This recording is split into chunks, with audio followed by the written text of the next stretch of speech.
7.8 км автозам тавьж авто зогсоолыг 10 дахин нэмэгдүүллээ.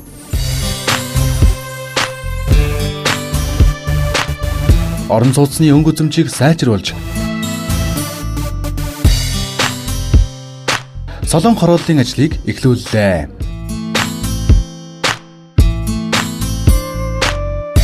Сумдад хүүхдийн цэцэрлэгүүд барьж алтай чуулгын барилгыг ашиглалтанд орууллаа.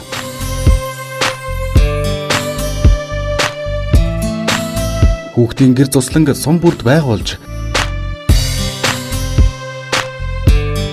Алтай хотын шөнө өдөр мэд гэрэлтдэг боллоо.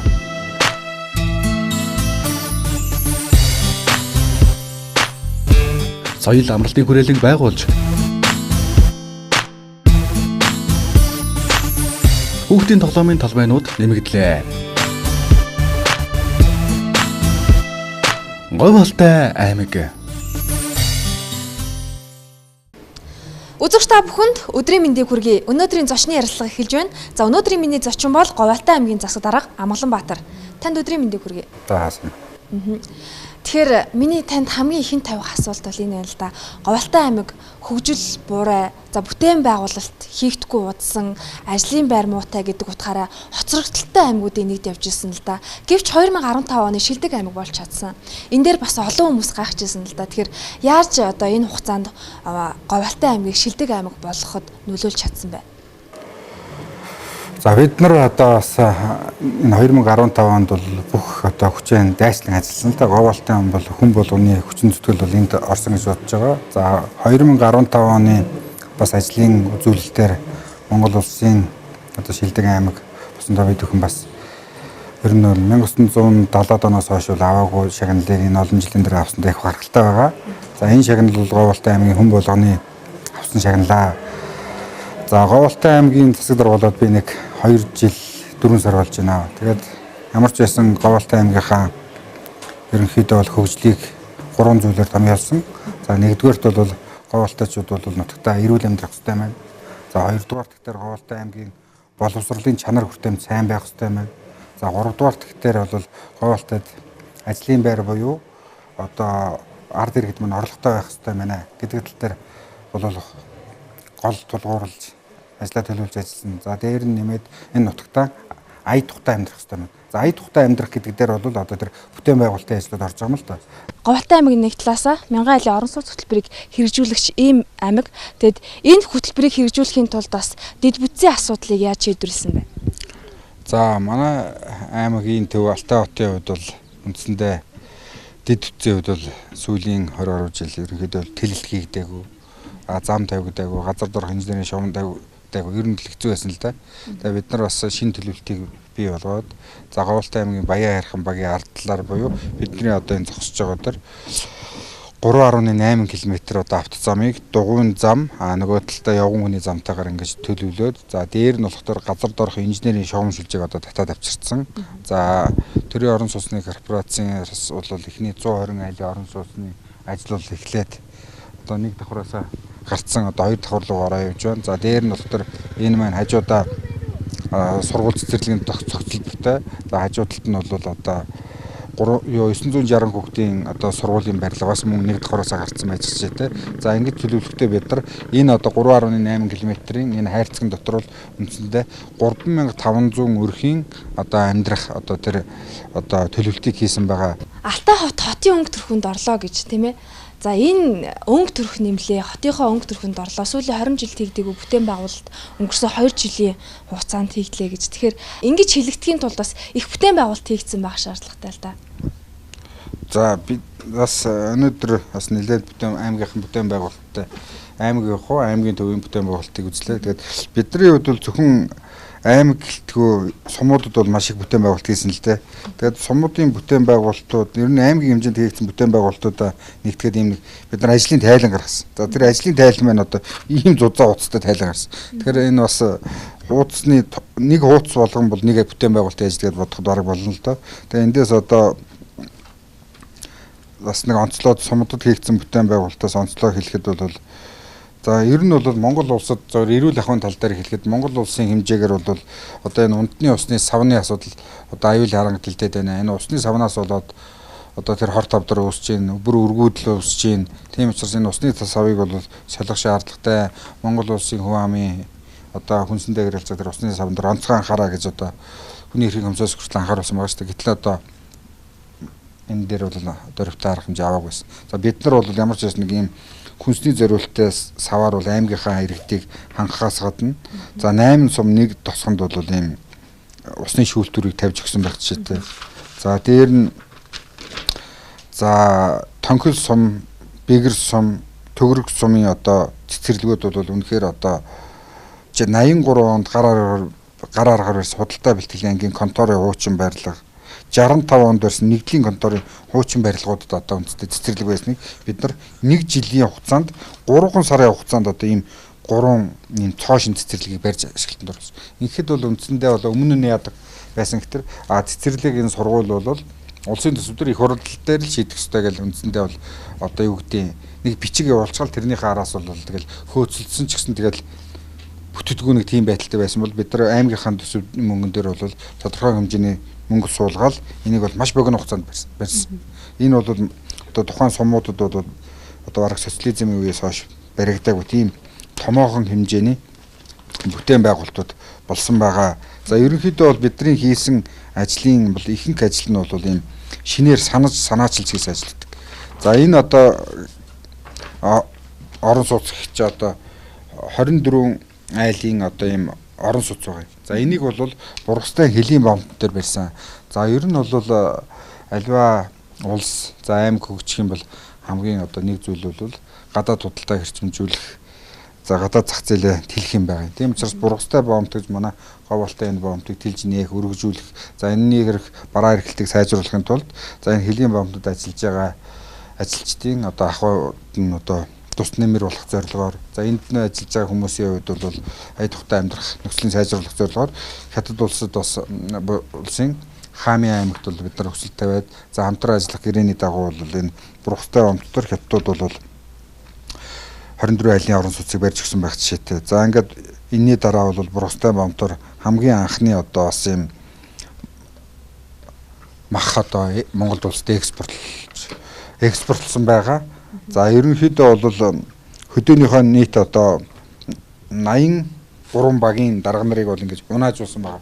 Ингэснээр төрийн үйлчлэгийг бол иргэдэд түргэн шуурхай хүргэх зэргийн асуудлууд дээр бол эргэлт гарсан. Гэх зэргээр бол сум болгонд бол бидний одоо үйл ажиллагаа хүрсэн байгаа. За Монгол улсын хэмжээгээр одоо төвийн эрчим хүчний одоо системд холбогдоогүй Алтай сум за дээр нь бол Цээл сум за Бугут сум байсан бол энэ 2 жилийн хугацаанд одоо Бугут сумыг төвийн эрчим хүчинд холболоо, Цээл сумыг холболоо. За Алтай сумын эрчим хүчний тал дээр бол одоо нарны аккумуляторууд нь солих тал дээр бол 100 сая төгрөгийн аймгийн төсвөөр суулгаж үндсэндээ энэ асуудлыг одоо шийдээд явж байна. Бид нар зөвхөн энэ аймагтаа хуваарлагдсан мөнгөөр энэ бүх зүйлүүдийг бол үнэхээр одоо сэтгэл гарган чармааж ажилласан. За ерөнхийдөө бол энэ ажлуудыг хийхэд хамгийн гол нь альва ажлын зөв гарцыг олох нь чухал юм байл. Зөв гарцыг олно гэдэг бол аль болохоор юм санаж сэтж одоо хийх ёстой юм байна лээ. За ер нь бол одоо аймгийн төв дотор бол бид нар нэлээд хэмжээний зам тавьсан шүү дээ. Өнгөрсөн 2 жилийн хугацаанд бид нар нэг 8 км орчим юм зам аймгийн хэмжээнд тавьсан байд. 10 гаруй километр одоо дугуйн зам ч гэдэг юм уу явган зам ингээд тавьсан л дээ. Тэгээ яг үндсэндээ бол одоо сүүлийн энэ аймагт хийж байгаа ер нь бүтээн байгуулалт сүүлийн 2 жил хийгдсэн юм бүтээн байгуулалтууд байгаа. За аймгийн төв дээр бол нэлээд хэмжээний замын засварын ажил, шин зам тавих ажлууд бол одоо хийгдэж байгаа. За ер нь бол нэг бидний энэ жил бол бас нэг одоо төсөв мөнгө хямарсантай холбоотойгоор өнгөрсөн жилээс арай бага хэмжээний зам тавьж байгаа. Тэгээд дээр нэмээд хэлэхэд зөвхөн яг энэ зам бүтээн байгуулалтын ажил төдийгүй бид нар бол ард иргэдийн ая тухтай амьдрах тал дээр нь бол ер нь хотгоны зохион байгуулалтанд оруулж байгаа л да. Хүмүүс ингээд өрх гэрээрээ сэтгэдэг бол хотгоноороо сэтг. За ингээд нэг 5-6 байшин нийлүүлээд ийм хотгон болгоод ингээд тэрнийх нь зам за дээр нь болохоор хашаа бүх зүйлийг бол бас төсвөл шийдэж өгöd хотгоны зохион байгуулалт руу ерөнхийдөө бол аймгийнхаа оруулъя. Багаараа сэтгэж багаараа ингээд явах юм бол илүү бас хөгжилд хүрэх боломжтой гэдэг талаас нь ерөнхийдөө ийм идэвхжүүлэлтийг хийж эхэлсэн байна.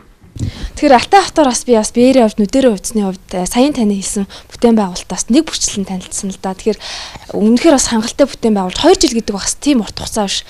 Бас гэхдээ бас бүтээн байгуулалт хийхэд бас богинохон хугацаа биш юма гэдгийг бас өнгөрсөн хугацаанд хийгдсэн эдгээр ажлуудаас харуулж байна л да. Нөгөө талаас бүтээн байгуулалт бол хангалттай ягджээ 2 жилийн хугацаанд.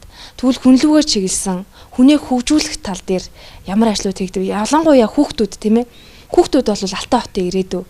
Хүүхдүүд рүү чиглэгдсэн ямар ажлуудыг бэлхүү зохион байгуул.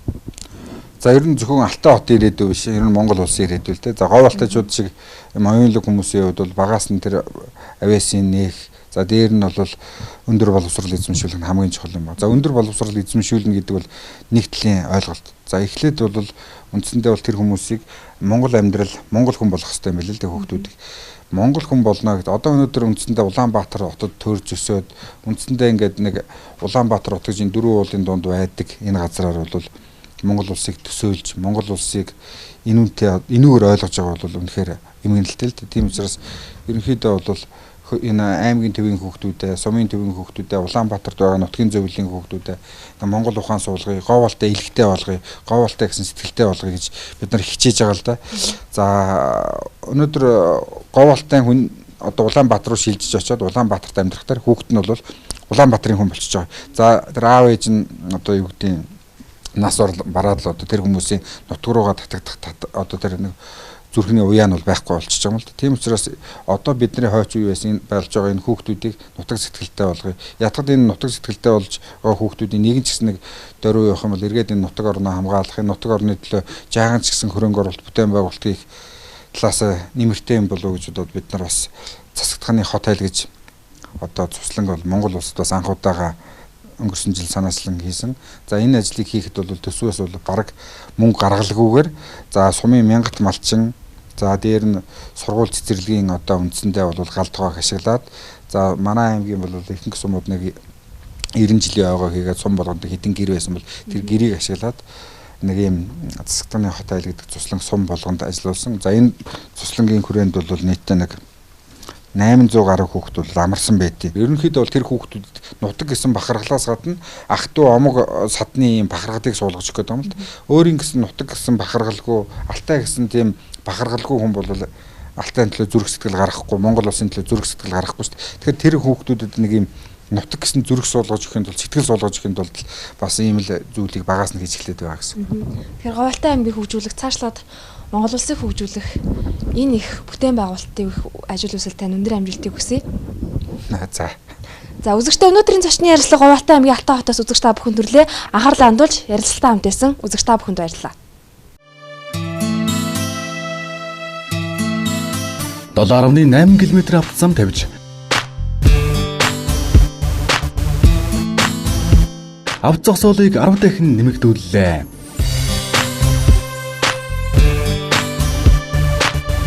Орон сууцны өнгө үзэмжийг сайжруулж солон хорооллын ажлыг эхлүүллээ.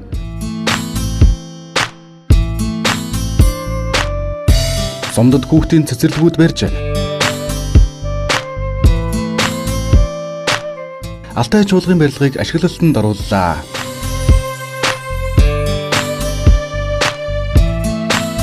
Хүүхдийн гэр цусланг сум бүрд байгуулж Алтай хотын шөнө өдөр мэд гэрэлтдэг боллоо.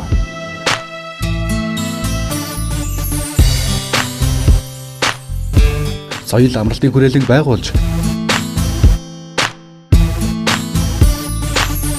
хүүхдийн тоглоомын талбайнууд нэмэгдлээ. Говьалтай аймаг